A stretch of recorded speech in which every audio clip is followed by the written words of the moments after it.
But this thing was walking. It was bipedal coming up, and I let it get. And I'm trying to squat down to the ground because there was a tree line out in front of me.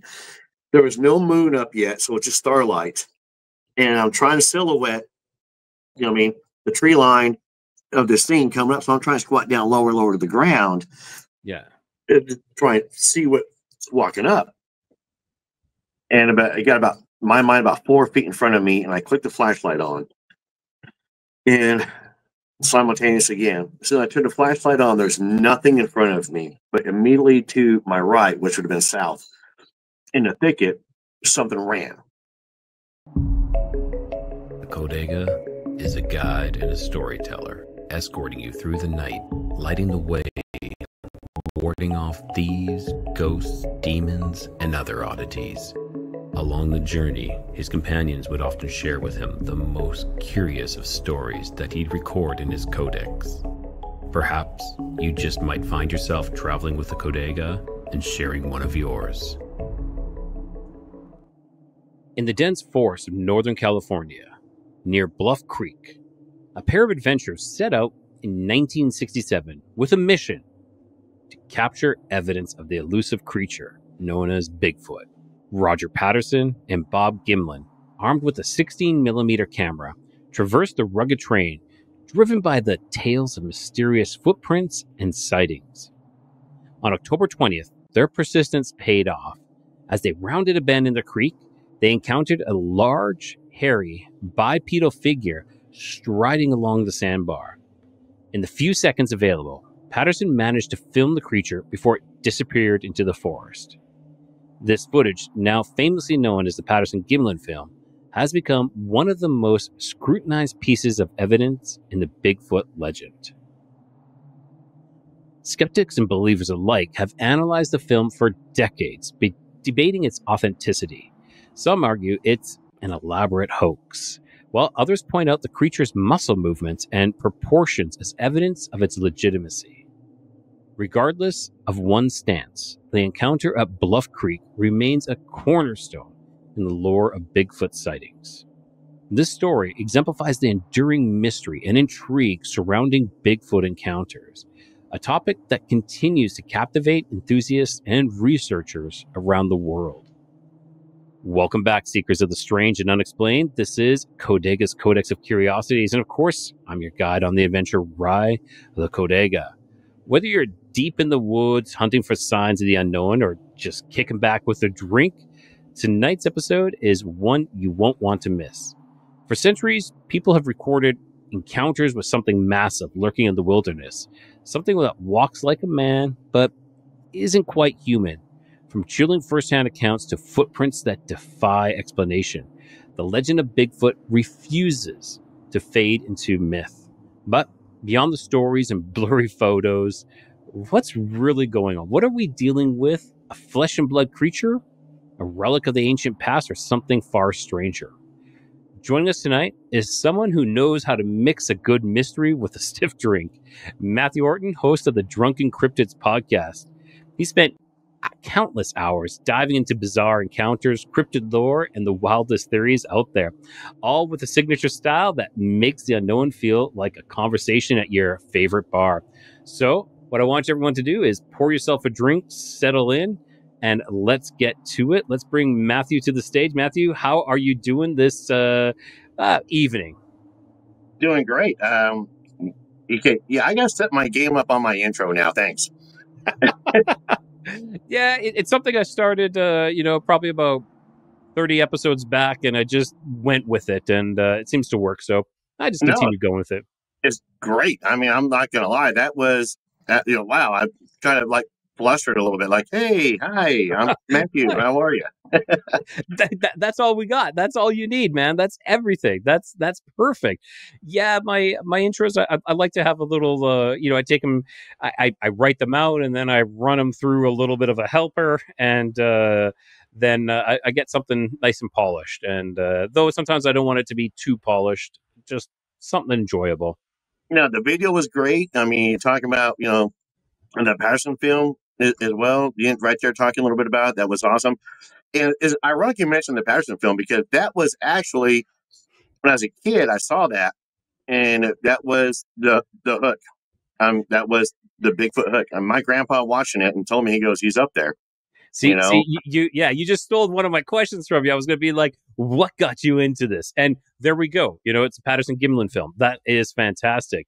Well, before we go too far, Mathew, why don't you tell everybody, our listeners and our viewers, a little bit about yourself and where they can find Drunken Cryptids? All right. Well, I'm Mathew Orton. I'm the host of the Drunken Cryptids. I am fortunate. I do have a good little support team around me. I do have every once in a while co-host Jacob, who'll sit in and listen. He's really good at listening and playing on his phone. We've talked about this, though. Love you, Jacob. But Tommy, who is my producer, he's the guy behind the editing and all the video stuff that we put out. But yeah, so we put on I like to think a pretty good show. Like you, we just started a year ago. So we're celebrating our 1 year anniversary together. So, which is, kudos to you. Rock on. Congratulations on 1 year. Yeah, congratulations to you too. Yeah. Cheers to that one. The show's called Drunken Cryptids. And trying to come up with a unique name that would kind of tie in a little bit about, me and my personality along with cryptids. So, and it was actually born in a bar during 2020. Yep. So, not a lot of people were going out when things started opening back up again. Little dive bar down the street, would hang out down there. And one night we were sitting in the corner, me and a handful of other guys. Jacob was one of them. And we just started talking about the paranormal and cryptids. And we did it again and again and again, to where the bartender goes, Mathew, you should really start a podcast. And I had no idea what a podcast was. I thought it was like the little YouTuber guys and stuff like that. And I'm not tech smart, so I have Tommy. So I was like, no, not really. But that's where the idea kind of got started. And the crazy encounter that we'll talk about here in a little bit is what really spurned everything. I mean, I've always had a love for the cryptids and paranormal. I lived in haunted houses, which we talked about on my show with you. And I got some other questions I'm going to bring up to you here in a second.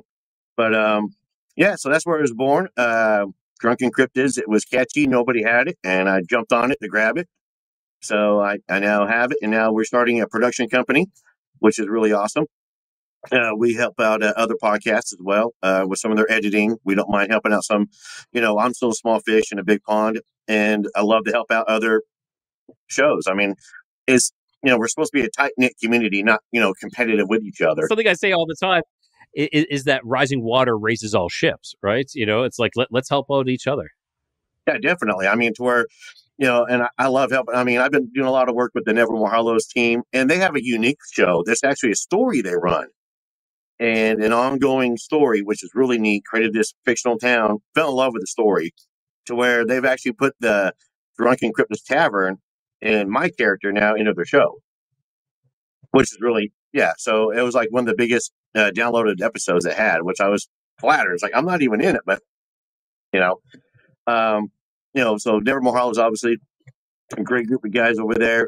Miss Monsters and Mullets is a new show, way newer than you and me, started about 2 months ago.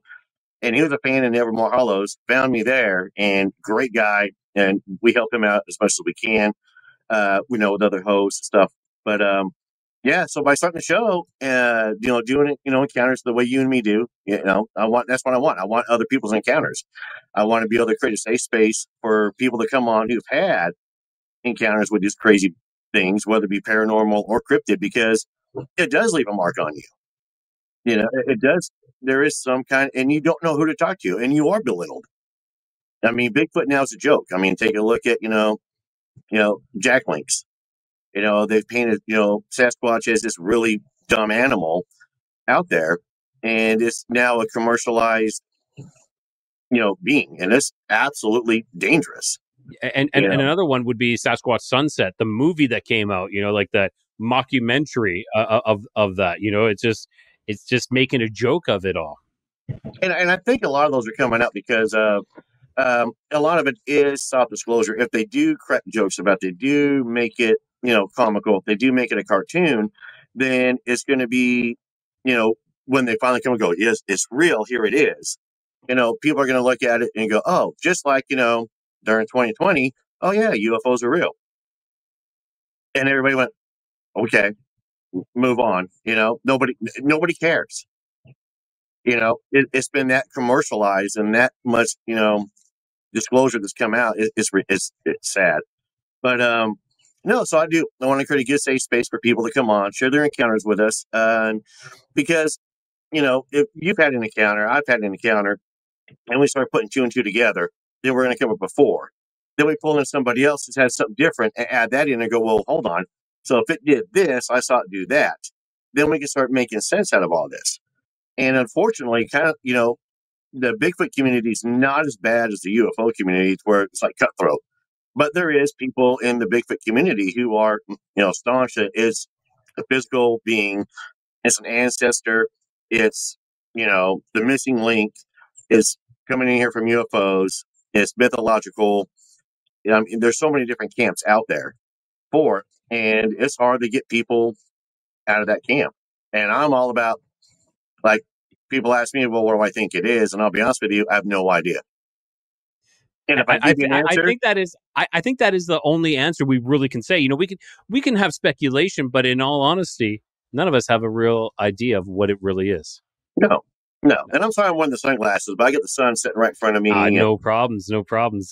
So the first interview down here in the newly remodeled tavern. So there we go.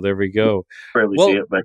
So let's get into this. So you've had this experience. Well, I mean, your first kind of introduction would be your grandpa saying, "Hey, they're up there." Yeah. Well, I'm originally from northern Utah, so I grew up, the Wasatch Front, right there. So my playground was the mountains. We would go horseback riding, horses all the time. We grew up with two horse ranches, one in Plain City and another one in Spanish Fork. So always in the mountains, always playing around, and always just kind of knew it was there, if that makes sense. I mean, everybody. So Bigfoot there was always talked about, but not talked about. That makes sense. One of those things you just know it's there. You just kind of acknowledge it. But you'd hear people, people go up there hunting, skiing, whatever, see something. And they're like, yeah, I saw Bigfoot. And nobody was like, haha, you believe in Bigfoot? No, everybody pretty much believes in it, accepts it, and just moves on with it. My mom had an encounter with one. Saw it, scared her to death, freaked her out, where she never wants to encounter it again. We went up to the, so we had a cabin up in the Uintas, the high Uintas, which is about 30 miles from the, as a crow flies, from Skinwalker Ranch. Oh, interesting. So no idea Skinwalker Ranch wasn't a thing at the time. Well, it was there, but there's no TV shows about it. This is the 80s. And so, like, when the show came out, my stepdad was telling me, he goes, the cabin's like 30 miles as a crow flies from Skinwalker Ranch. And I went, no way. And that explains a lot. And there was a lake that we would go hike up all the time called Hellhole Lake. And 92, we hiked up there. It was August. And the elevation up there is so high, I mean, it'll snow on you. You'll have rain below you and then snow. Yeah. So you're from Canada. You know how the Rockies work. I know how that works. Yeah, you almost can see a line of snow. And when it's snowing, there's almost a line. And then below it, it's not. It's raining. It's the craziest thing. It's awesome. It's fascinating. But we hiked up there. My mom was the only one wearing shorts. So we didn't stay long because of the snow. And we hiked back down to the little parking lot area. And my mom found a print and looks like a handprint. It looks like an honest to God handprint where at first, this is 92. So, I still have the picture and I'll send it to you. But we thought it was, the ball of his foot running, like he was sprinting. And so, but looking at it now and doing some more research and hearing about the spider crawl, I'm looking at maybe we were coming down, it hurt us right there in the opening, and it dropped, low profile into the spider crawl and darted off to the wood line. Yeah, and for those who don't know, for those who don't know what spider crawl is, that means they go down on all four and they look terrifying. Yeah, I've never seen one, and I'm a big believer in them, and I'm afraid if I just see Sasquatch drop into spider crawl, I think I would have to change my drawers. Exactly. So but yeah, so I got a picture. So yeah, we got a photograph of that, which is really neat. But yeah, growing up in the Witness was really cool. Lived in haunted houses up. One haunted house as a kid, another one as an adult. Yeah, the haunted house one was absolutely just horrifying as a kid. I don't know if we talked about this before. Did we or did we not? Do you remember? I don't remember. Let's go into that. All right. So this house, my mom and stepdad were getting married, and my step grandfather was his mother had passed away in the house, and the house was old. It was an old house in downtown Ogden, Utah, to where there was a coal chute to the basement for coal. So that's how they, warm the house up, get the house warm, everything down there had a dirt floor basement. And this house absolutely terrified me. And I was probably about 5 years old. I was in kindergarten. I remember that because the little school was just down the street.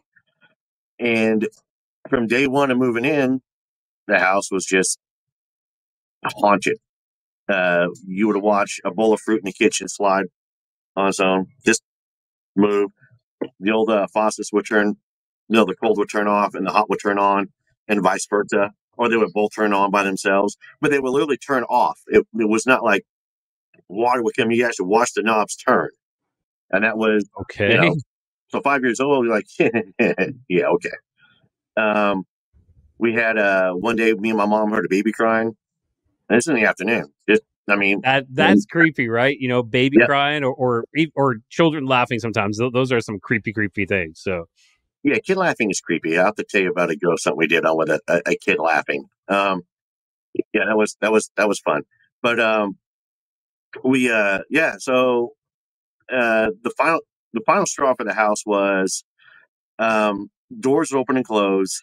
My mom one night was waiting for my dad to get home. He was working late, and their bedroom door was by the front door. My mom heard the front door open and close, and heard footsteps come in to the room, and something walked in. She couldn't see; it was dark, and she said, "No, my stepdad's name," and no response. And this thing just towered over her in the bedroom, and then she ended up said his name 3 times, nothing, and the front door opened up, and my dad came walking through the door, and it was gone. And so that started escalating the activity. And then my little sister, one night, she was in bed. She was a couple years younger than me. She was, we were watching a show about the Amazon River. I remember that. I just remember like the Amazon River. I remember seeing that. And I was sitting on the floor in front of the TV, like kids did back in the day. Yep. As And you do, all on the floor, sitting up, looking up. Yeah. I was like, I asked if I could go make me a glass of chocolate milk. And, mom said, yeah, go ahead. So I, walked to the kitchen. As I walked by my little sister's room, her light was turning off and on. Just turning off and on. So again, 5 years old, I look, I'm like, okay. Just kept walking by. Went in the kitchen, made my chocolate milk, the old Nesquik whip powder, got it all ready. Go walking by again. Light was coming on and off, but this time when the light was on, her pillow was in the air, just coming down on her. Yep. So she had a pillow, just kept coming down, hitting her. And 5-year-old little me went, nope. Walked right back in front of the TV. Didn't see nothing. Not want nothing to do with it. And she started screaming. And it wasn't like your typical scream. It was like an absolutely just like a scream. So Like terrifying. yeah. So mom and stepdad jump up. They run into the room. They yell my name, angrily yell my name. And I go in there and they're yelling at me because she was like, Matt's in here, hit me in the head with a pillow. And I'm sitting there crying, no, it wasn't me. It was something else, And so we're arguing over this and the light flicks off. And my, stepdad turned around. It was the old push button lights. And I had to push the button in. So my stepdad turned around, pushed the button. Light came on, turned around to face us. And you could actually hear the button, like something was pushing the button in and went click. So we did this for a few minutes, the fight with the light, and then we all 4 of us went to the living room and ended up curling up. And that's what I remember. Hang on 1 second. Ugh. Sorry. No problem. Yeah, there's your dog, Nuggets. Yeah, there's a little nugget. Oh, yeah. So he was climbing at me. So new adopt. I know. So I was raised Mormon. So of course, they had the Mormon church come in and bless the house. and we had to walk around the block while we were they were doing the blessing. So we walked around the block one time, and my dad was out on the front porch. So okay, we're good to go.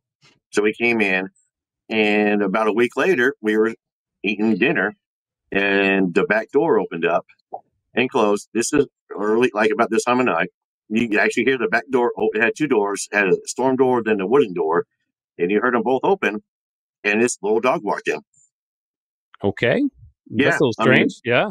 So Who's letting the dog in? Yeah, exactly. So the little dog was walking in, like, "Hey, what's up?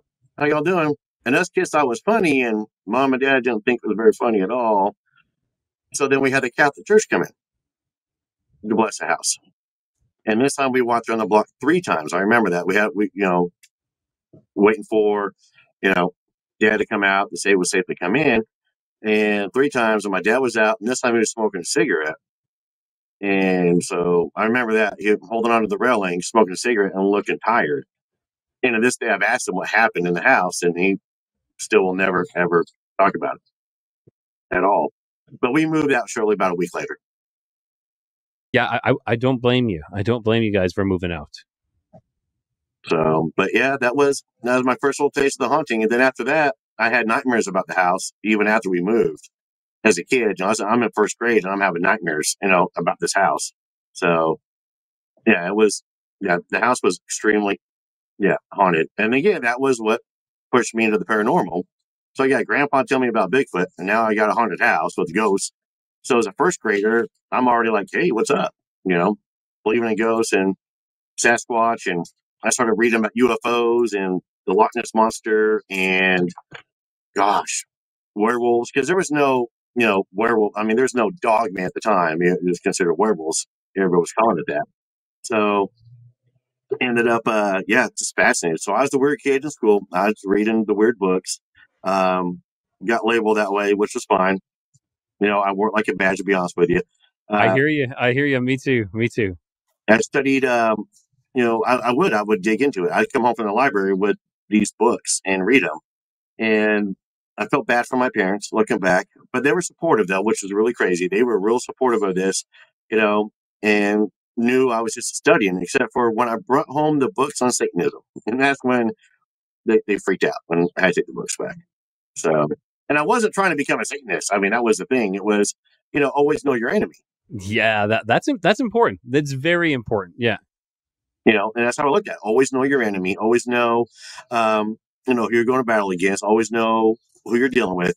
So, but I would just end up reading the books at the library, to be honest with you. I'd go to the library for 30 minutes, read one of the books, put it back up, and then go home. And found out that a lot of that I was reading was, where you've had a conversation with somebody, they're kind of full of crap. That's kind of what the books felt like. It was like, it's so far-fetched and so far-reaching. It was just, there was nothing to it. Kind of like how you got with the Ouija board when you were, a teenager. Now I was reading books on Satanism, going, okay, because I was part of the Satanic Panic during the 80s. So everything was satanic. Geraldo Rivera did a special on it. I mean, they were putting out government warnings. It seems like, watch out for the Satanists. They're going to come kill your kids. Or they're going to do this. They're going to do that. So I wanted to know what was, the Satanic Panic was.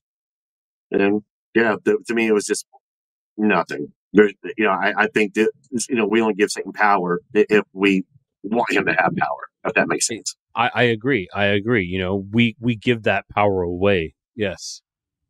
Yeah. And I upset a lot of people because they go, well, this is the devil's playground. I'm like, no, it's not. No. God gave man dominion over the earth and all of his creatures, not Satan. This is our domain. This is our world. We're supposed to enjoy it and keep him out of it. Y'all the ones keep inviting him in. Heaven's a reward. Heaven's not home. This is home. I could not agree more with you on that statement. It's so true. We pass that power off. We give that ownership off so many times, and we give the right to these other powers. We pass it along. We just give it away. We do, and it's sad. We've taken Christianity to different levels now, so I don't think it's That's where it's supposed to go. We're taught that, they're being talked about now to where heaven is home. But that's heaven is a reward. It's not home. This is home. Where we're at right now, this is home. And so we live people don't live their lives to their full extent because of they believe they're not supposed to be here. If that makes sense. Like it's almost like coming down, it's hell on earth. No, it's not. And then they go, well, why would God allow war to happen? God didn't allow war to happen or famine to happen or all these horrible murder cases and all these horrible crimes to happen. God doesn't allow that.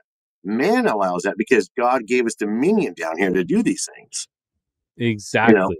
And so what we do with our time and our life down here, that's what determines whether or not, we're going to go to one dimension or the other. And I'm pulling for the heaven one. So you are just happy as can be sitting up here, aren't you? He really is. It's your first time on camera. What do you think? He's good. He's good. He's quite content. He's good. I'm pretty impressed with him. It looks like he's going to be part of the show, your show from now on. I think he is. And they named him Nugget.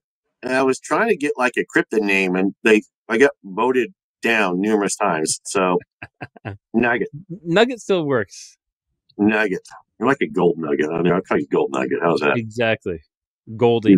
Yeah. Yeah, a little gold nugget. But yeah, so that was my introduction. Grew up that way. Here you go. Joined the military. Wanted to see the world. Had a whole bunch of weird paranormal encounters in the military. Had lived in a haunted house at Copper's Cove outside of Fort Hood. Fort Hood is just haunted. It's a weird place already. I've heard a lot of stories about Fort Hood. Yes.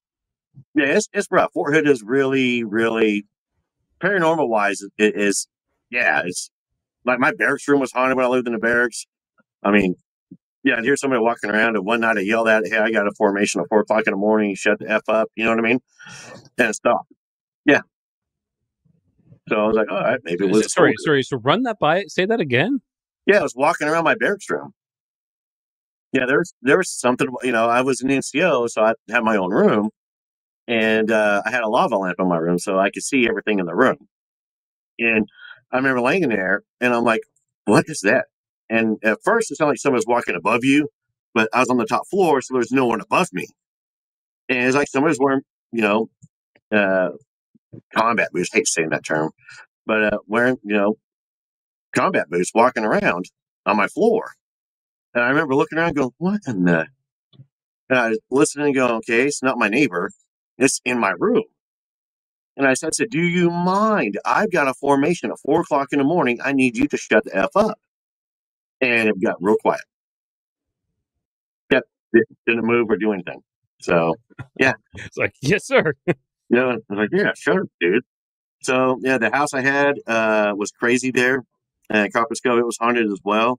The first night, I just came in from Korea. Me and my ex-wife, we came here to Arkansas to see my parents, dropped my kids off here. We went down to look for a house on our own and found the house the second day there. Our first night, we got an air mattress. All right, it's our house. That's what we're going to do. And she had fallen asleep, and I ended up just about to fall asleep, and I felt like hands go on the air mattress. And my first thought was, oh, it's one of the cats, because we had cats at Fort Carson. And no, it was not. No, we don't have cats. So that's odd. But no, you'd hear things walking down the hallway. You would put your keys in one spot, they'd be somewhere else in the morning. My army buddy Rick, he came in from Korea, and he was staying with us while he was in processing and looking for a house for his family. And I woke up one morning, and he was sitting up, and he goes, "Hey, one of the kids is in the kitchen running around." I was like, "What?" And he goes, "Yeah, they're running around the kitchen." I was like, "Oh no!" So I'm thinking one of my kids is in the kitchen. No kids.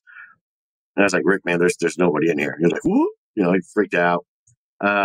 We every weekend, the military, all of his families would always hang out together. We'd barbecue, and always seemed to be at my place. So have it. And so we were grilling out, and I was jamming out the Rob Zombie. He had music playing outside, and Rick came outside, and he goes, "Hey, it wants you to turn the music off." And I went, "Oh, because now we know the house is haunted." I was like, "It does." And he goes, "Yeah, I was in the hallway," and his voice went, "Turn it off." And I went, "Okay." So I walked in, and I went, "Well, As I go, this is my house, and I'll play what I want to play. Taking ownership of it.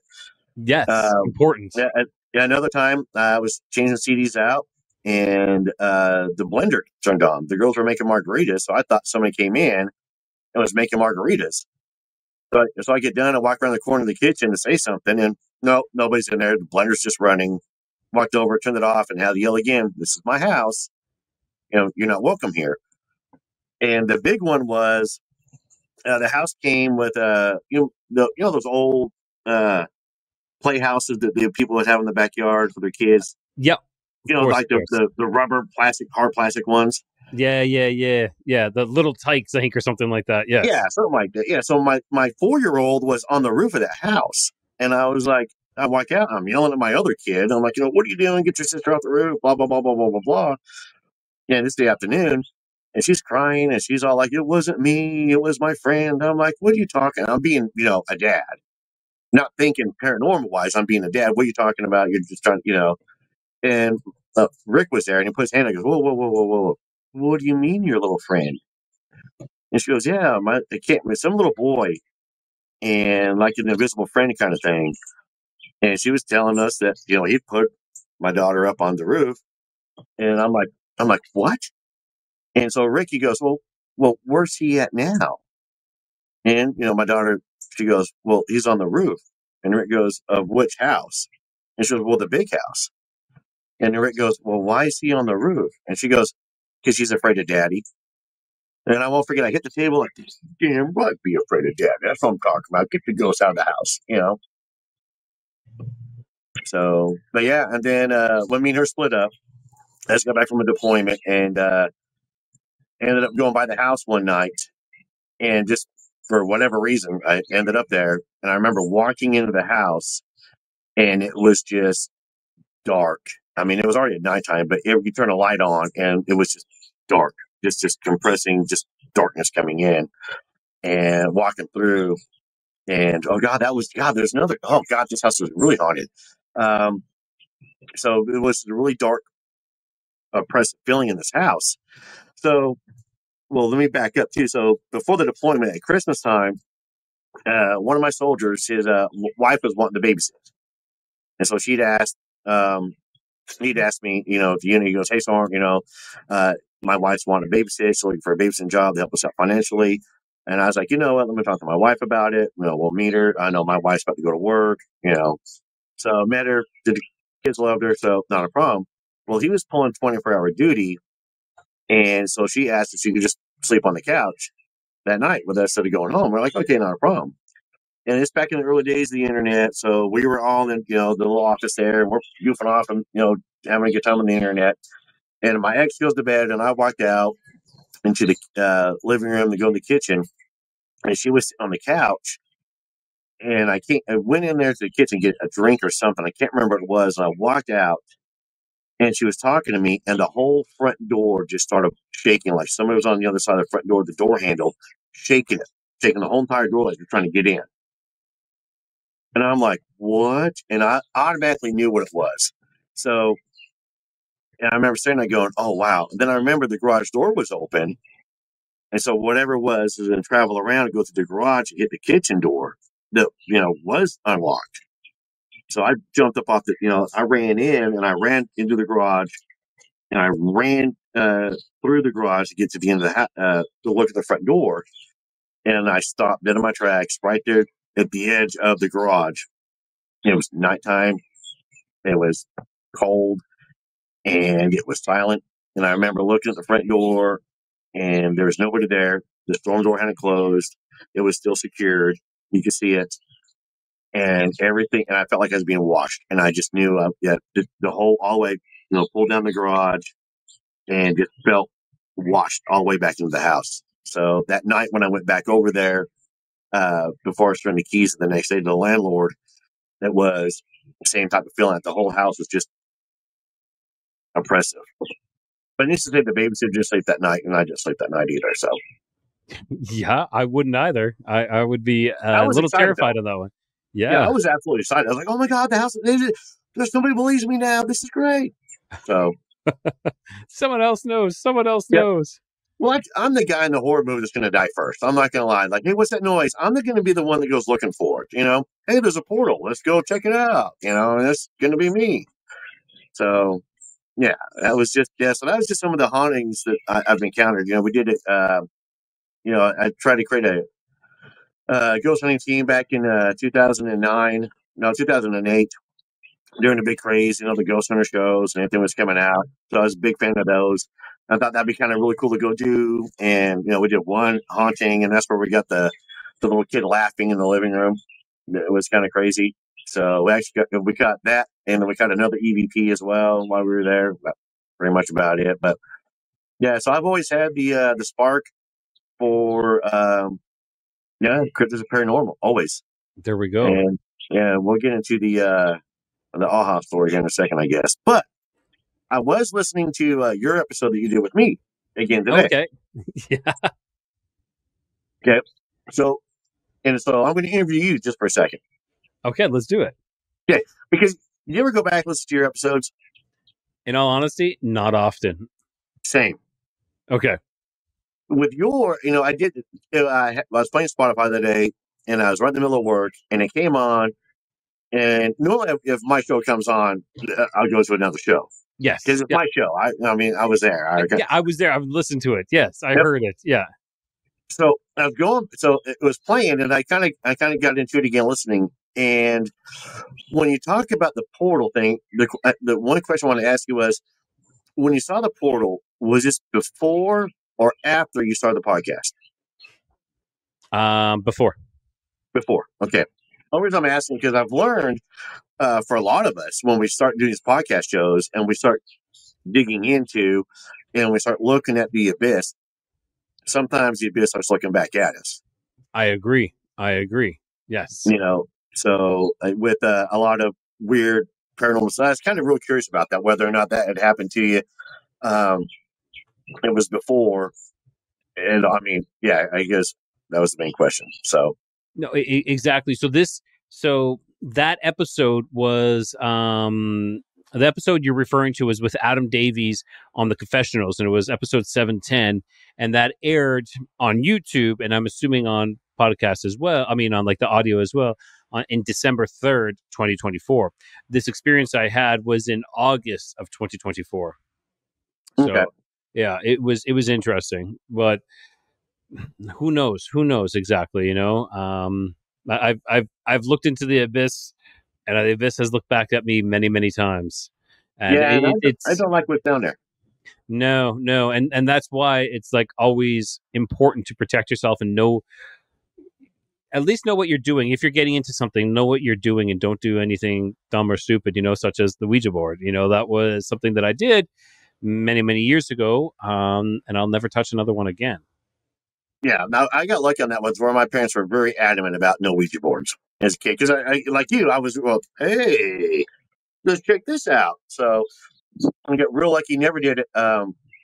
But yeah, it's like before I go on any investigations, we gather in a prayer, and I pray that we're blessed, we're taken care of, we're protected, and then when we're done with the investigation, before we leave, I gather us in a circle where everybody holding hands. So I'll pray again if there is something there, it stays there and doesn't follow none of us home. So that's exactly how. Because I got 2 little kids, and the last thing I need is no. They already have a weird enough dad as it is. They don't need anything stranger when it comes to it. So, but that's how we do it. But I guess we should dig into the big one, huh? Let's go to the big incident. Yes, incident. Let's go into that. So I've already said a little bit about me. I just served 11 years active duty in the military. I went airborne infantry when I joined up in 1993. Went Ranger in 1994. And I got promoted to sergeant at 21 in 1996, which was unheard of at the time. And I had a great career. I was a dedicated soldier, dedicated NCO, loved my soldiers, loved training. This was my whole entire life. I got stationed at Fort Hood in 1999 after a tour in Korea. In 2002, the unit I was assigned to we were being pushed to. I was sent to a mechanized infantry unit, which was great, and they have to do a gunnery. So any armor unit in the military they go through a gunnery. Like we have to qualify with our rifles, pistols and our grenade launchers and our, AT-4s and Dragons. Well, they have to qualify with their weapon systems. Pilots have to do it. Everybody has to do it. You have to be certified. You have to be qualified. The crews have to know what they're doing. So they go through what they call Table 8. There's tables 1 through 12, and 8's the big qualification one. Table 12 is where you have a combined forces, armor, infantry, air, if available, and artillery.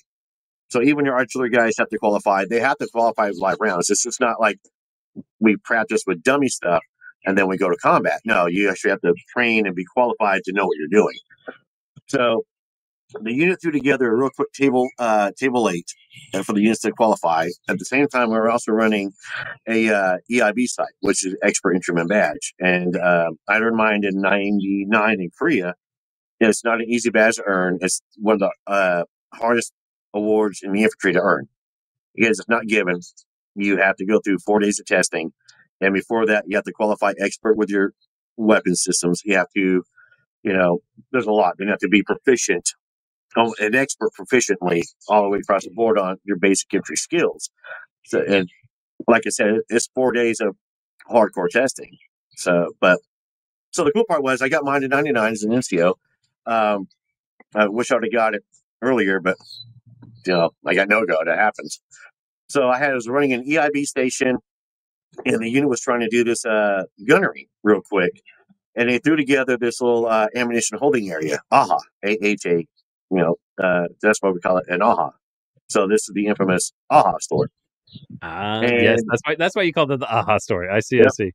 Ammunition holding area. So it was August 2002, Fort Hood, Texas. And if you've ever been to Texas, August is not a fun time of year to be outside.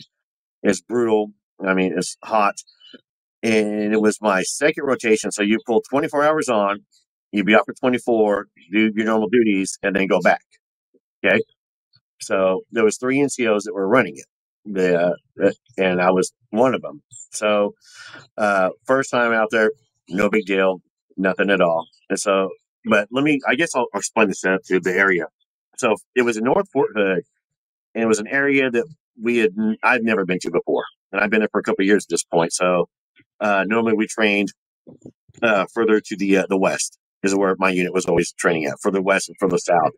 To where I had no idea where the spot was at. I mean, I got grid coordinates and had to plot it on the map and drive on a hardball road, that we go through Fort Hood and, turn off on a tank trail to drive down on the spot. But so that's how we had to get out there. The unit, but normally the ammunition is a lot closer to the range than where we were at. And looking back, it felt like they were trying to hide where we were. I mean, oh no, the ammunition's not over here; it's just somewhere else. That kind of thing. Because we were about 400 meters away from the hardball, down the St. Trail, and where they put it at was in this little field, and it was opened up. You come down the tank trail, and a dirt berm would start, coming up, running parallel beside you. It would go about 4.5 feet up, and then it would drop down, and that's where we would park at.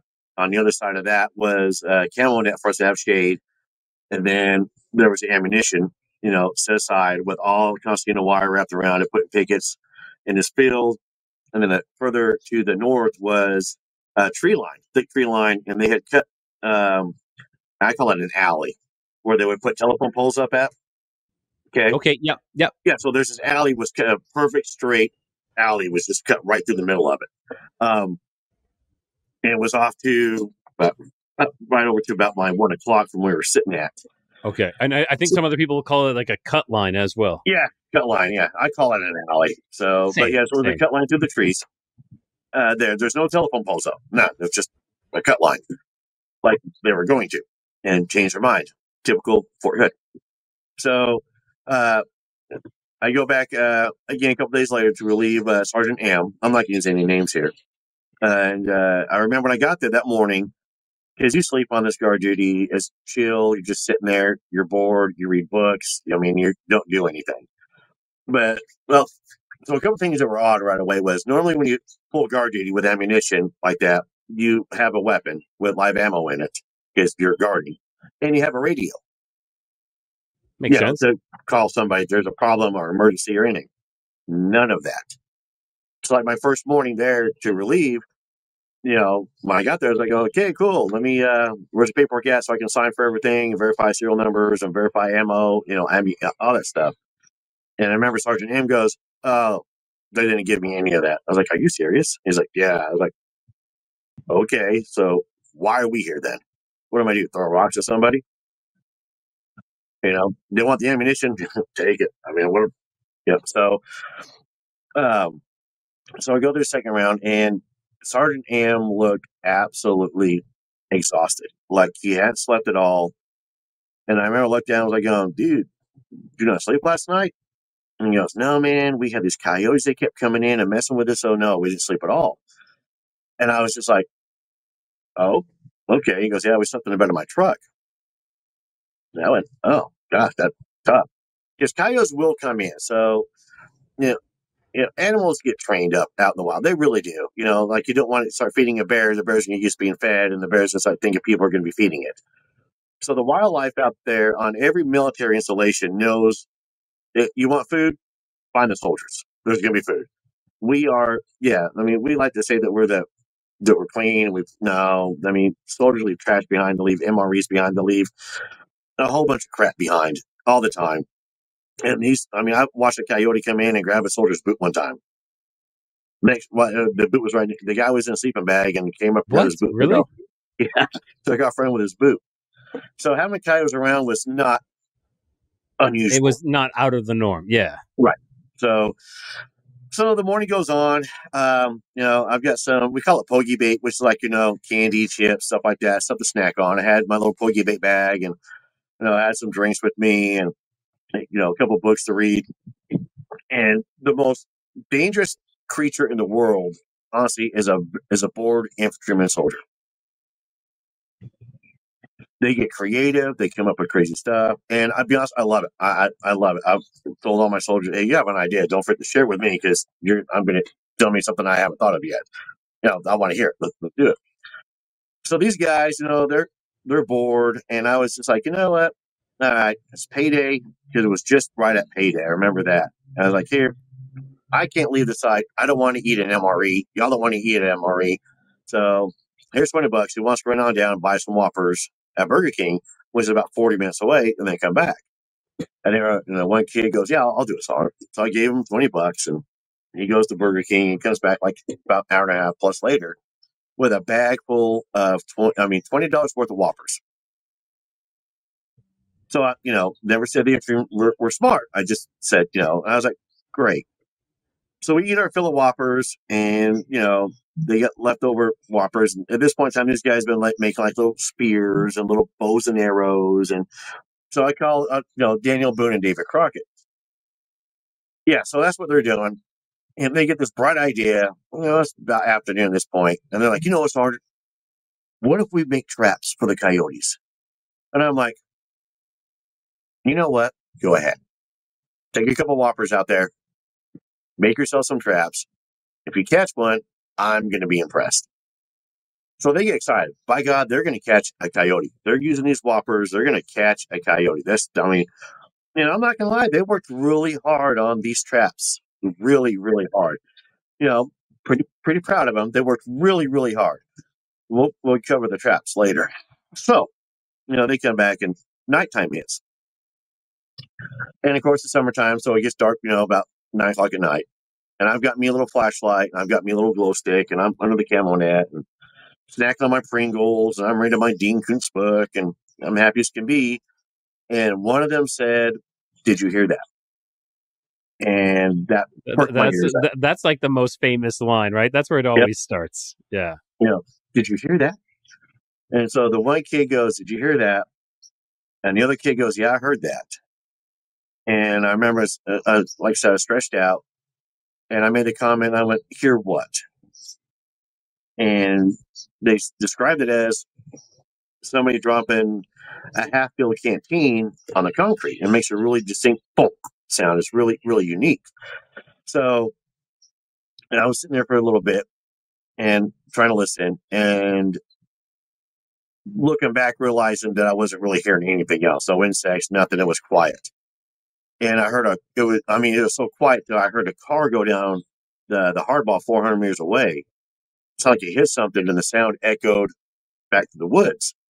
So, and I went, that's what you guys heard. Car drove by, hit something, it echoed. And they were adamant, no, Sergeant, that's not what we heard. That's not what we heard. It's not what we heard. And this is when I started realizing to my west, which was my left, there was no crickets. There was no insects. There was no noises going on. There was nothing to my right, the east. Yeah. That's a little unnerving. Yeah.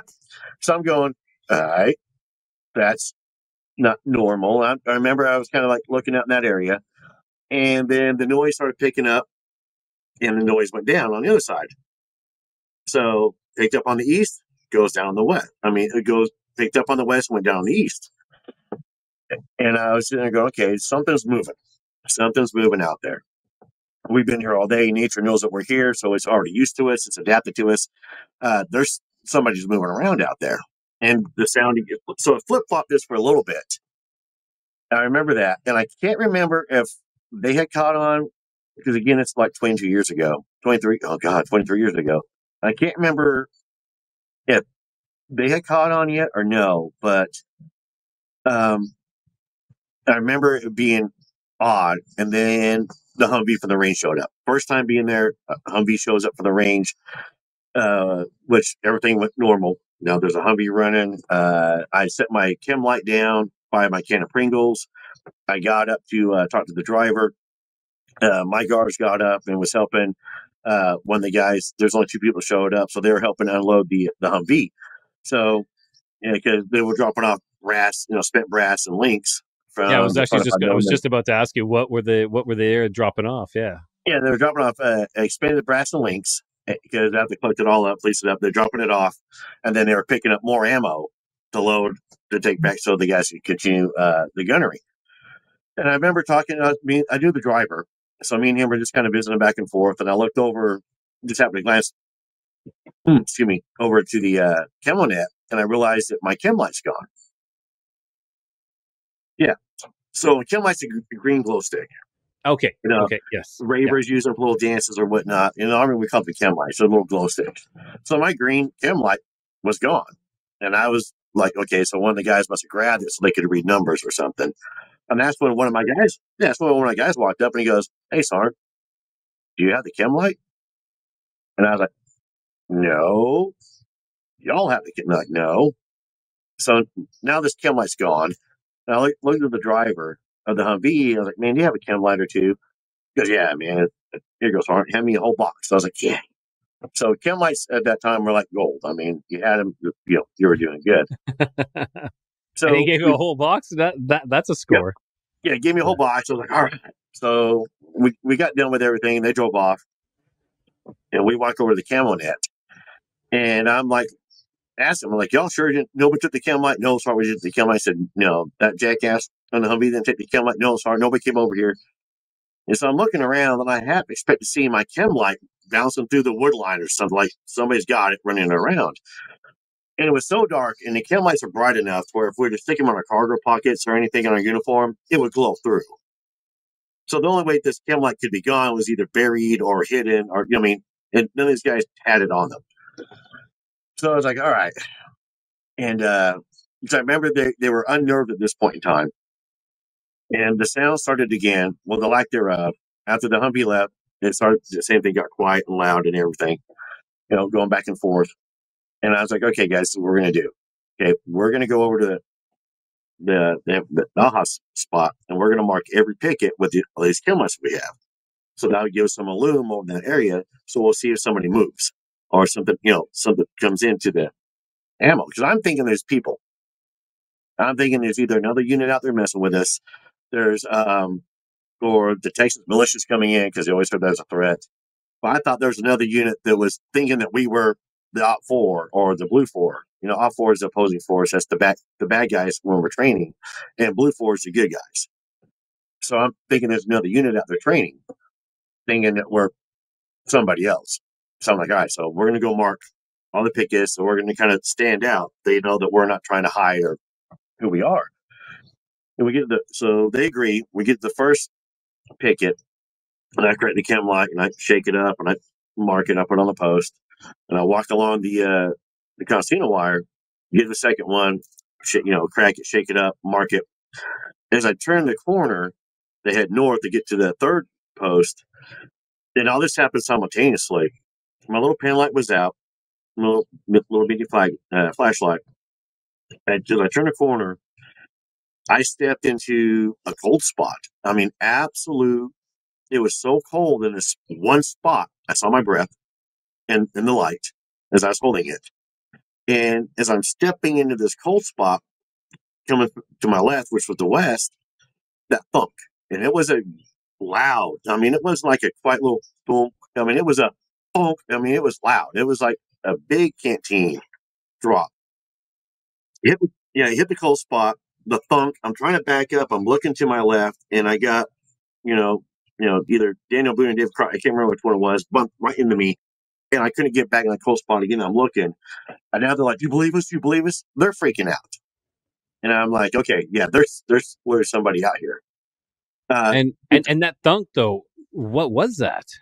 No idea. Jeez. Okay. Only time I heard the thunk. That was the only time I heard the thunk. So I finished marking it, the area. We go back to the camo net, and we're standing. The camo net was kind of at an angle, kind of like a house shelter kind of thing. So it wasn't like big. We're kind of standing outside of it, and we're realizing you can hear that everything around us at this point in time is pretty much quiet.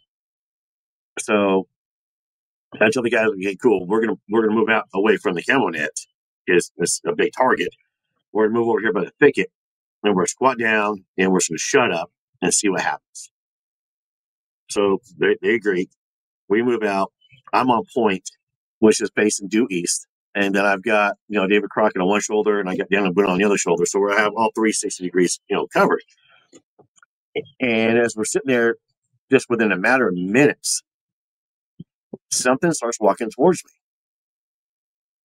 It's a this two-legged creature is walking, directly at me. And I mean, it's not hurried. It's not making a cautious. It's just kind of like, step, step, step, step, step. And you can hear it. I mean, it's walking to where. And I need to ask a question, considering that you are in the military and, you're, trained, could you tell the difference if it was like a combat veteran or a combat personnel coming that way? No, don't let Hollywood lie to you. You cannot walk quietly in the woods. Yeah, there's no stealth in the woods. You're going to step on leaves, you're going to step on branches. I mean, that's Bigfoot. Seriously, I mean, he does it all the time. So, this thing was walking. It was bipedal coming up, and I let it get. And I'm trying to squat down to the ground because there's a tree line out in front of me. There was no moon up yet, so it's just starlight. And I'm trying to silhouette, the tree line of this thing coming up. So I'm trying to squat down lower and lower to the ground, and trying to see what's walking up. And it got about 4 feet in front of me, and I clicked the flashlight on, and simultaneous again. So I turned the flashlight on. There's nothing in front of me, but immediately to my right, which would have been south, in the thicket, something ran. I moved the light over, and the thicket was so intertwined to where you couldn't see with the light. So I jumped up, sprinted along the thicket to run up on top of the dirt berm, was about 4.5 feet tall. As I'm running around the thicket, I get up on top of the berm. Behind me, this giant rock lands. I mean, it's a boom, boom. You dropped big rocks before. Everybody's heard big rocks. So it was a hard boom. And okay, so just to stop you there, was that similar to the same sound you heard earlier? No. Okay. No, that was a distinct thunk. This is a rock dropping on the ground. Yeah. So this was a man-made sound versus a rock. two different sounds. So I spin around, and I've got, again, David Crockett at the bottom of the berm, and I race down there, and I grab him by his BDU top, and I pull him face to face, and I'm not using nice language.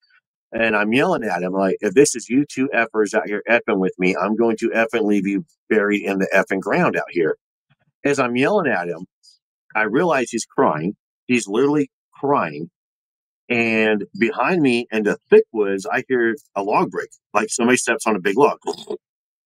The log crumble sound. So I hear the sound, and I push him off, sprint it, turn around, sprint it over the berm, and ran in. And I probably got about 10, maybe 15 feet into these woods with my little flashlight. And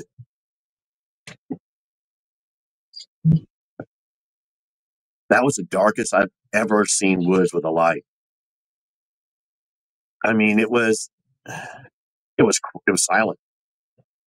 And I mean, to this day, like looking back at it,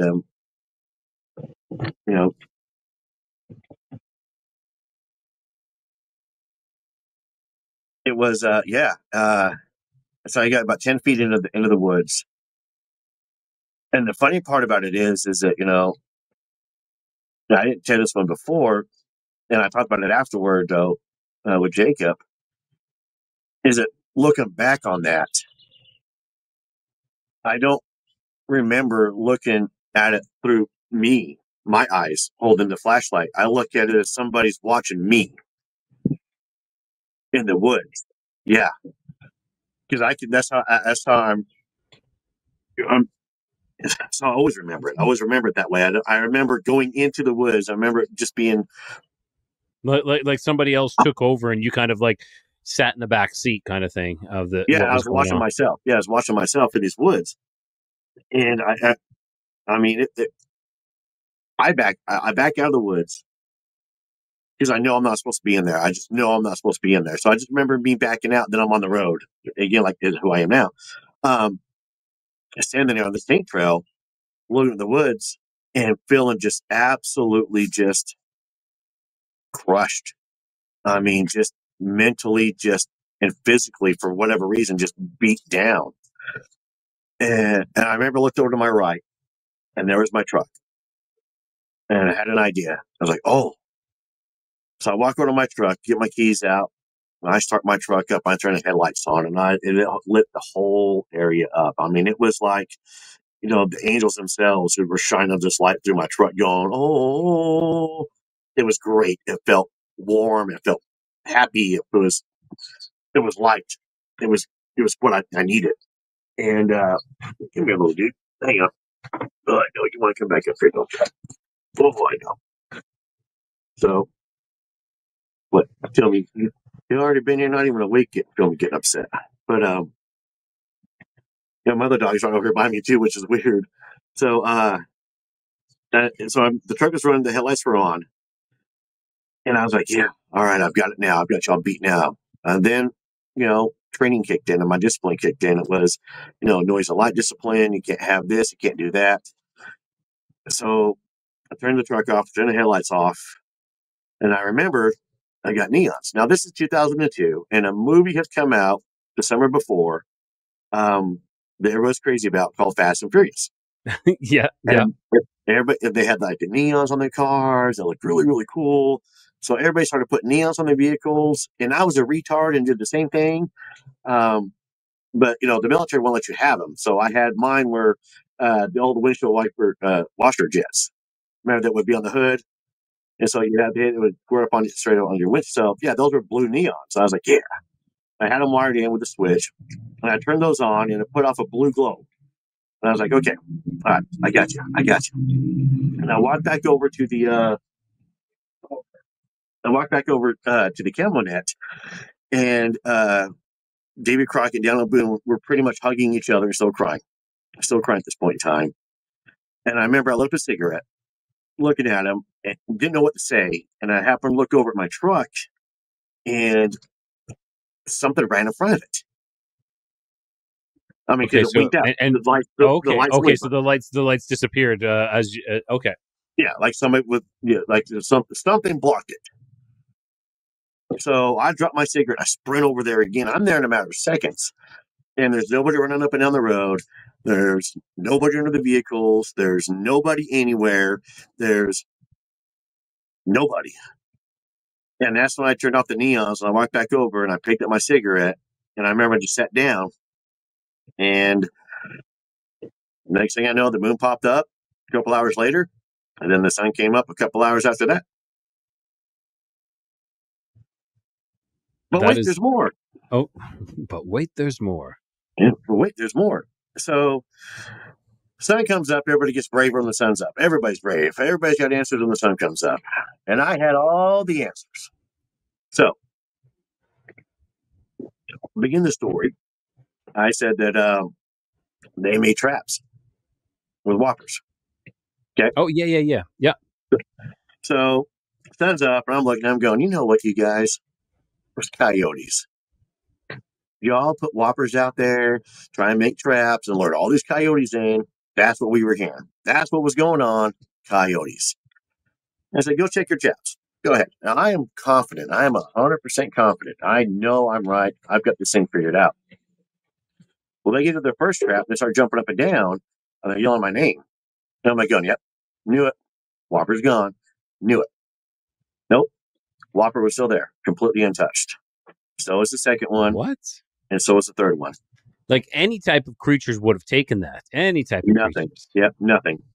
And the whoppers were unwrapped. I mean, there were some ants on them, but I mean, not like covering it. But nothing. Nothing came in that night and took those whoppers, touched them or anything. Yep. Okay. Yeah. So something was keeping the other animals away at bay as well. I agree. So that morning, I got home and my ex looked at me, and as she described it, I looked tired, I was exhausted, had bags under my eyes, like I hadn't slept all night long. My memory is sleeping all night long. My memory is sleeping at some point. She described it as I didn't sleep. I was pale, and yeah, she was like, "Were you really on guard duty?" I was like, "Yeah, I was on guard duty, out there guarding."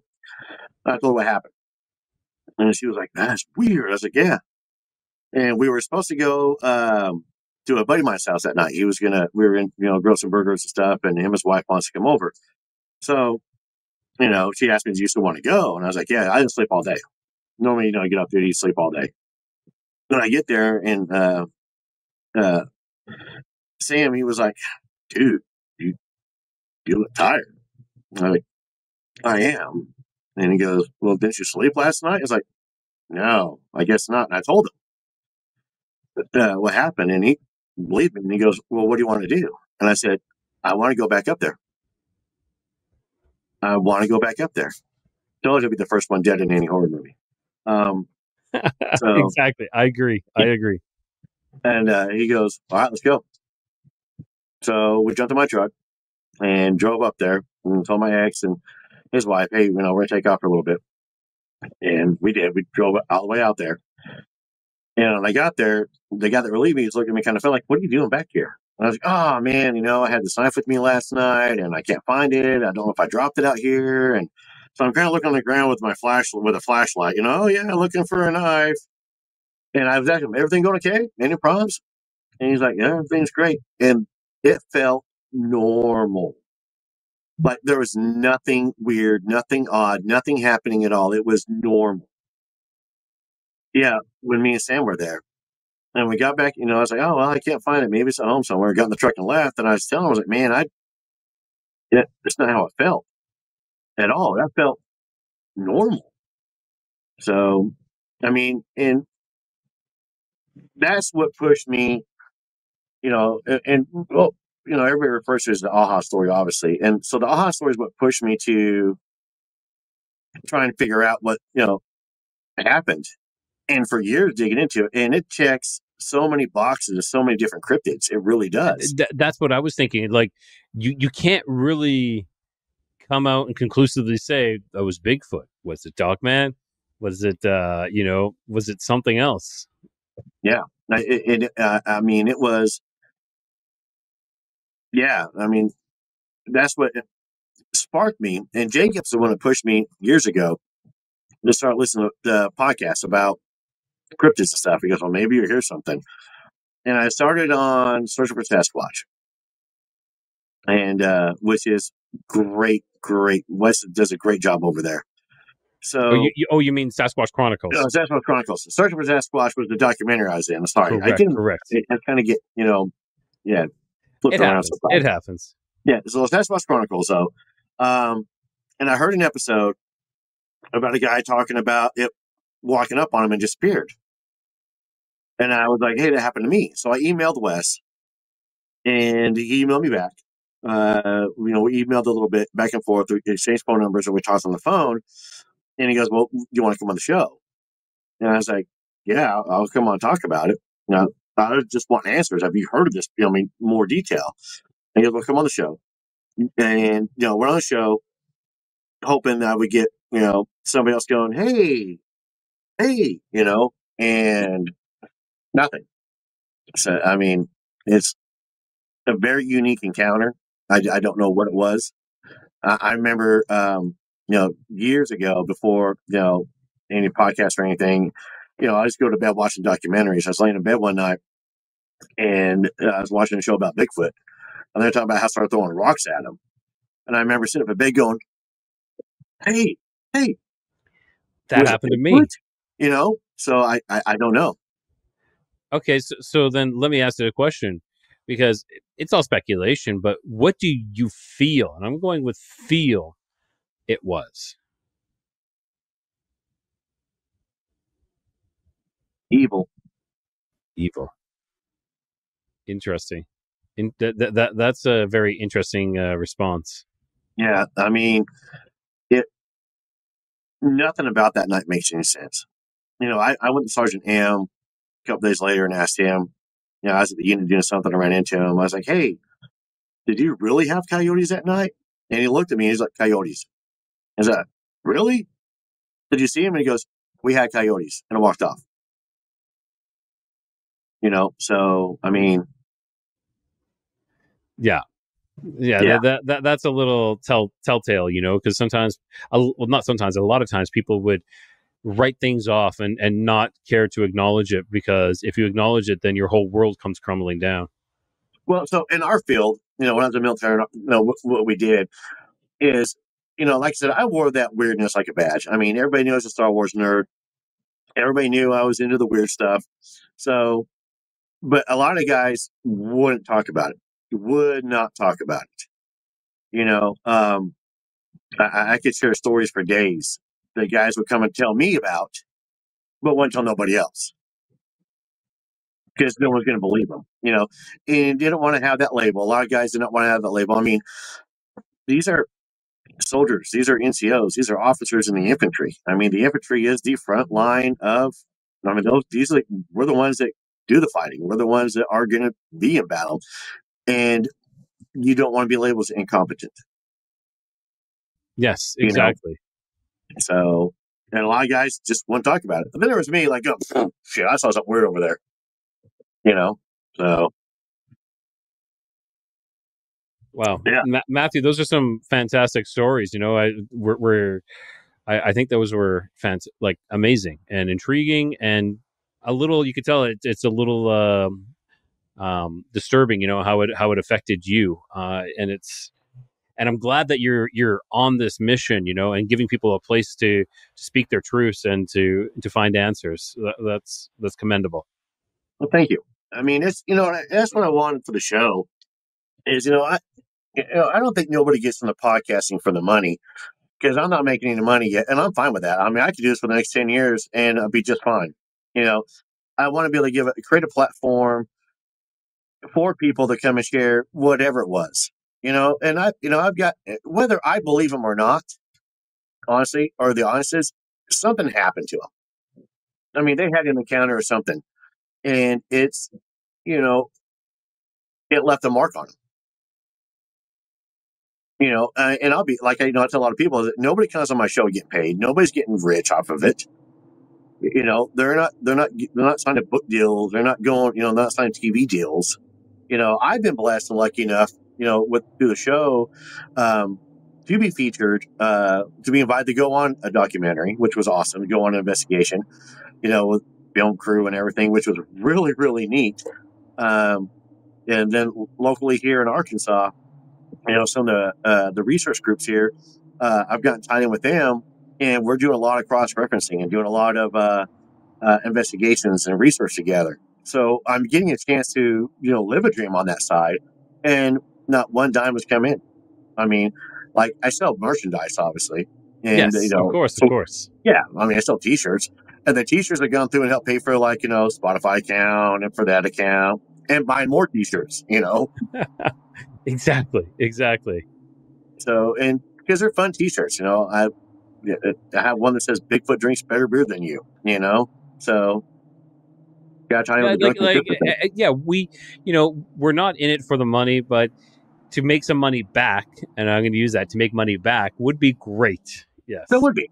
Yeah, I mean, we're all not going to be Tony Merkel, and he's doing a fantastic job over there, what he's got going on, you know. And so I'm trying to model, you know, honestly, the Drunken Cryptid is based on, you know, what he's been doing in a lot of ways. So, and I've got some really good ideas, and you may have thought some stuff off the air that we're going to be doing some collaborations and stuff on. I'm looking forward to that, you know. So, great ideas.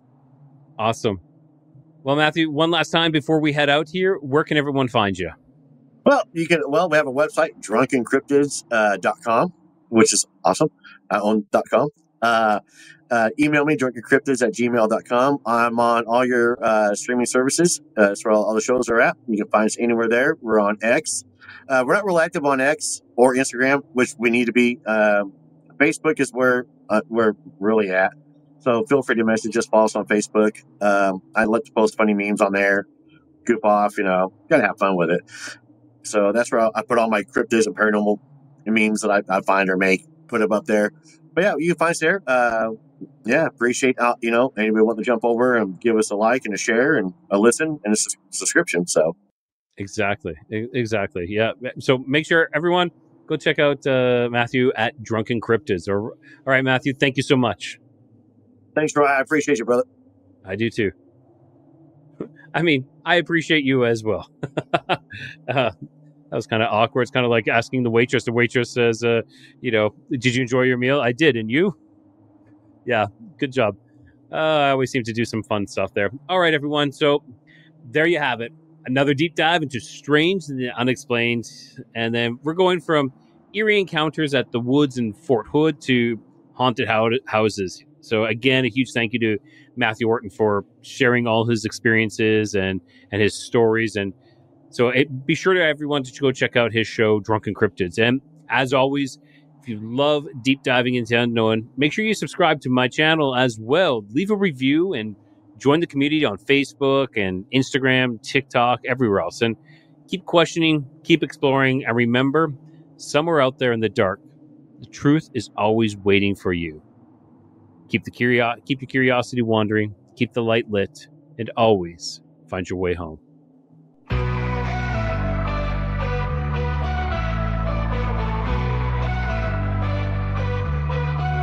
Beneath the stars where shadows grow, the Nephilim's echoes whisper low. Bigfoot roams through the forest deep, and Dogman prowls where the brave won't sleep. Across lost history we wonder why, seeking the truth that time tried to hide. Keep your curiosity wandering and the light lit, through the darkness don't ever quit. In the codex, the mysteries come, and always find your way back home.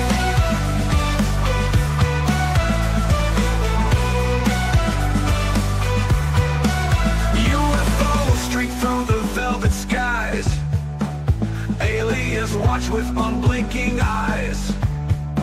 The paranormal hums where silence breaks, in the void of secrets a lantern wakes. Through hidden realms and stories untold, the cold gas flame is a light to hold. Keep your curiosities wandering in the light lit. Through the darkness, don't ever quit.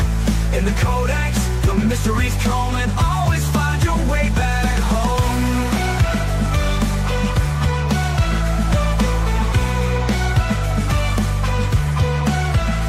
UFOs streak through the velvet skies.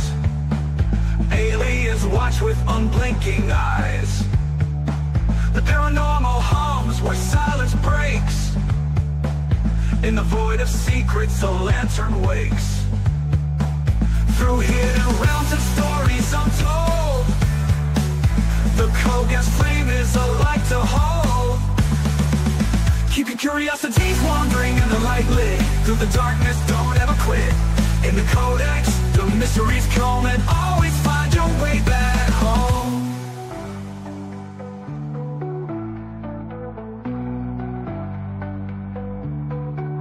Legends rise from the Earth's deep core, a lost legacy we can't ignore. With every step, the veil grows thin, revealing worlds where the strange begins. Keep your curiosities wandering in the light lit. Through the darkness, don't ever quit. In the codex, the mysteries come and always find your way back home. Giants, cryptids that come